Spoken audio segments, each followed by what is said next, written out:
예, 대림절 두 번째 주 다섯 번째 날 묵상에 함께 해주신 여러분들 환영합니다. 아기 예수로 오신 예수님 환영하고 또 다시 왕으로 오실 주님 기다리는 대림의 시간들이, 그리고 이 시간들 나누는 묵상들이 여러분들의 삶에 한 해를 돌아보고 또 여러분들의 몸과 삶에 그런 길이 되고 빛이 되는 복된 시간 되시기를 주님의 이름으로 축복합니다. 오늘 주시는 말씀 요한복음 19장 28절로 35절, 에베소서 2장 14절 18절 같이 읽도록 하겠습니다. 그 후에 예수께서 모든 일이 이미 이루어진 줄 아시고 성경을 응하게 하려 하사 이르시되 내가 목마르다 하시니 거기 신포도주가 가득히 담긴 그릇이 있는지라. 사람들이 신포도주를 적신 해면을 우슬초에 메어 예수의 입에 대니 예수께서 신포도주를 받으신 후에 이르시되 다 이루었다 하시고 머리를 숙이니 영혼이 떠나가시니라.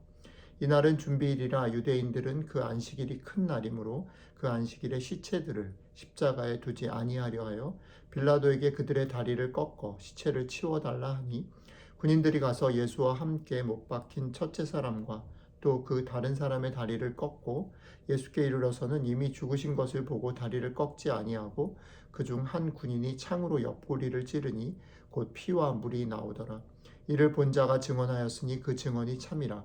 그가 자기의 말하는 것이 참인 줄 알고 너희로 믿게 하려 함이니라. 그는 우리의 화평이신지라 둘로 하나를 만드사 원수된 것 곧 중간에 막힌 담을 자기 육체로 하시고 법조문으로 된 계명의 율법을 폐하셨으니 이는 이 둘로 자기 안에서 한 세 사람을 지어 화평하게 하시고 또 십자가로 이 둘을 한 몸으로 하나님과 화목하게 하려 하심이라. 원수된 것을 십자가로 소멸하시고 또 오셔서 먼데 있는 너희에게 평안을 전하시고 가까운 데 있는 자들에게 평안을 전하셨으니 이는 그로 말미암아 우리 둘이 한 성령 안에서 아버지께 나아감을 얻게 하려 하심이라. 아멘. 저희는 이번 주 내내 성경에 나타난 나무들에 대해서 생각해 보고 묵상하고 있습니다. 오늘 마지막 날 나무 십자가에 대해서 생각을 좀 해보려고 하는데요. 십자가를 생각할 때 좀 되게 역설적으로 이미 우리들에게는 이것이 기독교를 상징하는 어떤 것이 됐습니다. 그래서 교회의 첨탑, 십자가 탑, 그리고 목걸이라든지 교회 벽에 붙여 있는 십자가, 이런 십자가들이 기독교를 상징하는 그런 것이 됐지만, 사실은 우리가 그걸 생각하면서 놓치는 게 뭐냐면 원래 예수님 당시의 십자가가 어떤 것이었는가라는 걸 생각하는 것을 놓치는 거죠. 사실은 십자가는 원래 예수님 당시에 가장 잔인한 처형 도구였다라는 거죠.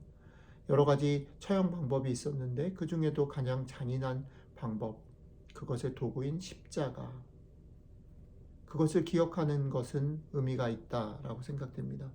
우리는 주님께서 이루신 일과 주님의 이루신 일로 일어난 결과들, 그러니까 내가 구원받았고 천국에 간다, 이런 것들에는 정작 관심을 기울이지만 정작 주님께서 당하신 일들, 주님께서 하신 일들이 얼마나 쉽지 않은 일이었는지, 그 과정의 무게와 곤란함에 대해서 잘 생각하거나 깊게 들여다보고 싶어 하지 않고 또 보지 않는 것 같습니다.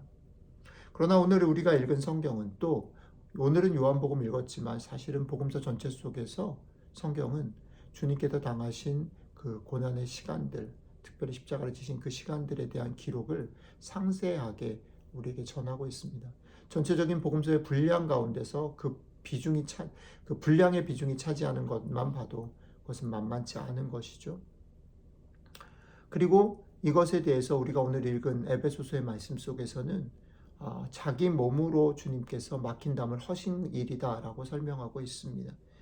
주님이 세상의 문제의 해결자 되신다라는 말은 그런 면에서 추상적이고 종교적인 말이 아니라 그것은 가장 수치스럽고 가장 곤욕스러운 과정을 통과하여 주어진 값진 희생의 결과라는 겁니다. 그리고 값진 희생이라는 거죠. 그렇기 때문에 사실 우리가 오늘 말씀을 생각하면서 기억해야 되는 게 뭐냐면, 첫 번째로는 우리가 얻는 이 구원, 우리가 은혜로 말미암아 주어진 그 삶, 피의 값, 무게가 작지 않고 간단하지 않다. 그 값이 크다라는 거죠. 그렇기 때문에 사실은 역설적으로 우리가 은혜로 산다, 주의 은혜로 주의 피값으로 산다라고 말할 때 그것이 얼마나 힘이 있고 값이 있고 가치가 있는 것인지를 우리가 생각해 보아야 한다라는 겁니다. 사실 우리는 여전히 주의 은혜로 구원받았음에도 불구하고 흔들리죠. 자주 업앤다운을 반복하고 사소한 것, 작은 일에 사실은 왔다 갔다 합니다. 그러나 그럼에도 불구하고 우리는 예수 그리스도로 말미암아 그의 피값으로 사신 존재입니다. 그러니까 우리가 우리 된 것, 지금 우리가 우리로 살아가는 그것의 가치가 나에 의해서 매겨지는 것이 아니고 나를 그렇게 구원하신 주님에 의해서, 주님의 피값에 의해서 매겨진다는 거죠. 그러니까 우리 자신이 소중하다라고 말할 때, 우리 자신이 세상을 향하여 용기 있게 다시 한번 힘을 내야 한다라고 말할 때 그것은 나 때문이 아닌 거예요. 내가 가진 어떤 가치 때문이 아닌 거라는 거죠. 주님이 주신, 주님이 지금도 베푸시는 그 은혜의 값이 결코 작지 않다라는 것이 오늘 여러분들의 삶에 힘이 되시기를 축복합니다. 그 다음에 두 번째 얘기는 에베소서 말씀에 따라서 그분이 하신 일이 뭐냐면 그냥 내가 값이 있다, 내가 가치가 있다라는 말 정도가 아니라 내가 값이 있고 가치가 있으면 내 옆에 있는 사람들이 그리고 이 세상이 값이 있고 가치가 있다라는 거죠. 그 일로 오늘 말씀은 막힌 담이 허물어졌고 화해가 이루어졌다라고 말합니다. 전혀 하나 될 수 없는 사람들이 한 성령 안에서 하나가 되었다라고 말합니다. 대림의 시간 가운데 우리가 잊지 말아야 될 두 번째 사실은 우리가 그의 피값으로 그의 은혜의 값으로 살 수 있게 된 것, 그것은 나 혼자만의 축복이 아니고 우리가 이 세상을 향하여 이 세상 안에 있는 모든 사람들과 더불어 살기를 위해서 사실은 답답하고 이해할 수 없고 용서할 수 없고 받아들이기 어려운 사람들이 있지요. 한 번도 본 적이 없고 관계 없다라고 생각되는 사람들이 있죠. 그러나 그들과도 하나가 되기를 힘쓰는 일을 위해서 하나가 되게 하기 위해서 주께서 그렇게 하셨다라는 거죠.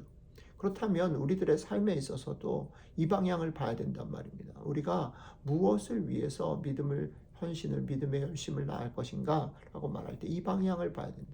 주님께서 하신 그 방향, 자기의 몸을 들여서 막힌 담을 허시고 하나가 되게 하시고. 그래서 오늘 하루 여러분들의 삶에서 예수 그리스도의 피값으로 사는 우리들이 얼마나 자신 있게 우리 자신을 격려하고 세상을 향하여 당당하게 외쳐야 하는가, 그리고 외쳐야 한다라고 말할 때 그 방향이 어딘가, 우리 주변에 여전히 허물어져 있는, 막혀져 있는, 소통되지 않는, 억울함을 당하고 눈물을 흘려도 그 눈물을 닦아줄 사람이 없는 사람들에게 나아가고 더불어 살기를 힘써야 한다는 거죠.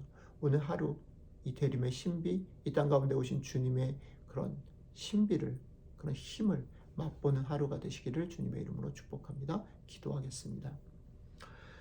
예, 하나님, 주님께서 몸으로 이 땅 가운데 오시고 사신 대림의 시간들을 기억합니다. 우리들이 그렇게 오신 주님 때문에 이제 살 수 있고 살아가고 있음을 기억합니다. 내가 얼마나 소중하고 내가 얼마나 귀한지를 기억합니다.